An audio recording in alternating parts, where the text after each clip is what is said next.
কথায় প্রচলিত ভাদ্র মাসে তাল নাকি শনির দশা নাশ করে। তো প্রতি বছরই তো তালের বড়া খাওয়া হয়। এবার ভাবলাম আমি কিছু আলাদা করি। আলাদা করার জন্য তো আমি তাল ছাড়িয়ে রস নিয়ে নিলাম, যেহেতু আজকে ভাদ্রের প্রথম শনিবার, তো এটাকে তো আর মিস করা যায় না। আর একটু আলাদা যেহেতু বানাবো ভাবছি, তাই আমি একটু আলাদাই সব কিছু নিলাম। তার মধ্যে আমি সুজি নিয়ে নিলাম। সুজিটা আমি অল্প স্টিমে অল্প লাল করে ভেজে নিলাম। আর ওই সুজির মধ্যেই গরম দুধ দিয়ে দিলাম। সুজিটাও গরম ছিল, দুধটাও গরম ছিল। ভালো করে নাড়াচাড়া দিয়ে অল্প সময়ের জন্য ঢেকে রাখলাম। আর যত টাইম সুজিটা রেস্টে থাকবো ততক্ষণ আমি 1.5 কাপ মান বাটিতে তালের রস নিয়ে নিলাম। তালের রস আমার অনেকই হয়েছে, তার মধ্যে আমি অল্প তালের রস দিয়ে এটা করব, বাদ বাকিটি দিয়ে অন্য কিছু করব। তো তালের রসটাকেও আমি ভালো করে টানিয়ে নিব, যাতে যখন আমি পিঠাটা বানাবো, ডোটা যখন বানাবো তখন যাতে না ফাটে, ওই জন্যই আমি এরকম করলাম। এর মধ্যে আমি কোকোনাট পাউডার দিয়ে দিলাম। কোকোনাট পাউডার আমার কাছে ছিল, শুধু কোকোনাট থাকলেও দেওয়া যাবে, আমার কাছে তেমন ছিল না, শুধু পাউডার ছিল। আমি পাউডারটা দিয়ে ভালো করে টানিয়ে নিলাম। তারপরে এই তালের রসটাকে ওই যে রেস্টে থাকা সুজিটার সাথে একসাথে মিশিয়ে নিব। ভালোভাবে গরম গরম মিশিয়ে নিলেই ভালো হবে। তারপরে এটাকে ভালোভাবে মিলিয়ে নিলাম।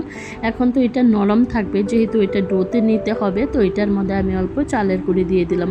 যতটুকু পরিমাণে চালের গুঁড়ি দরকার ততটুকু পরিমাণে চালের গুঁড়ি দিয়ে ভালোভাবে আমি মিশিয়ে নিয়েছি। যত টাইম গরম ছিল তত টাইম আমি এইভাবে মিশিয়ে অল্প ঠান্ডা হওয়ার পরে তারপরে আমি ভালো করে মেখে নিলাম। যেহেতু আমি তালের রসটা আগেই টানিয়ে নিয়েছিলাম, তাই এখন যখন আমি পিঠাটা বানাবো আমার হাতে লাগবেও না আর ভাঙবেও না। হাতে আমি একটু ঘি মাখিয়ে নিলাম। আপনারা তেল বা ঘি যে কোনো কিছু মাখিয়ে নিতে পারেন।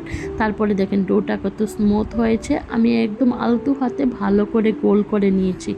গোল করে নিয়ে তারপরে এমন শেপ দিলে খুব সুন্দর হবে। আর প্রথমেই যদি লম্বা শেপ দিতে চেষ্টা করেন তো এটা ভেঙে যাবে। তো দেখেন গোল করার পরে আমি প্রতিটাকে এমনভাবে বানিয়ে নিলাম। এটা একটু মোটা মোটা হবে, দুধশোয়ের মতন এত ছোট করি নাই, একটু বড় বড়ই করে নিলাম।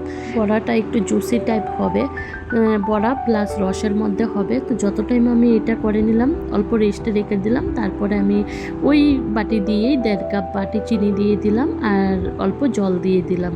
এই যে শিরাটা, এটা বেশি ঘন হবে না, এটা একটু পাতলা টাইপেরই শিরা হবে। তার মধ্যে 4টা এলাচি মুখ ভেঙে দিয়ে দিলাম, যাতে ফ্লেভারটা খুব ভালো আসে। এবার আমি একটু মিষ্টি চূড়াও দিয়েছিলাম, মিষ্টি চূড়ার ফ্লেভারটা ভালো লাগে।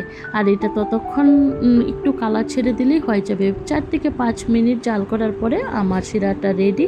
এরপরে আমি যে বানিয়েছিলাম পিঠাগুলা মিডিয়াম তেলের মধ্যে দিলাম। বেশি গরম তেলের মধ্যে দিলে ভিতরে হবে না, উপরেই লাল লাল হয়ে যাবে।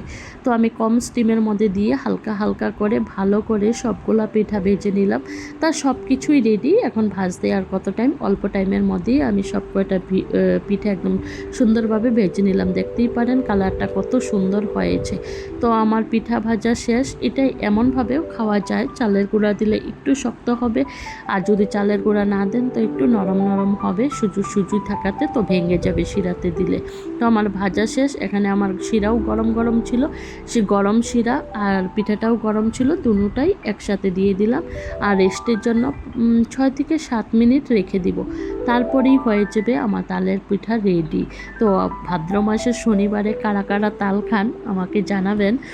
আমাদের আগের দিকেই চলেছে ভাদ্র মাসে কিছু জিনিস খাওয়া, যেমন তালের পিঠা, যেমন শোল মাছ, যেমন ভাদ্র মাসে শনিকে সিন্নি দেওয়াতে। এইবার তো সব কিছু একসাথে হয় নাই, একে একে হচ্ছে। তো আজকের দিনে এটাই করে নিলাম, দেখি পরে আবার কি করি।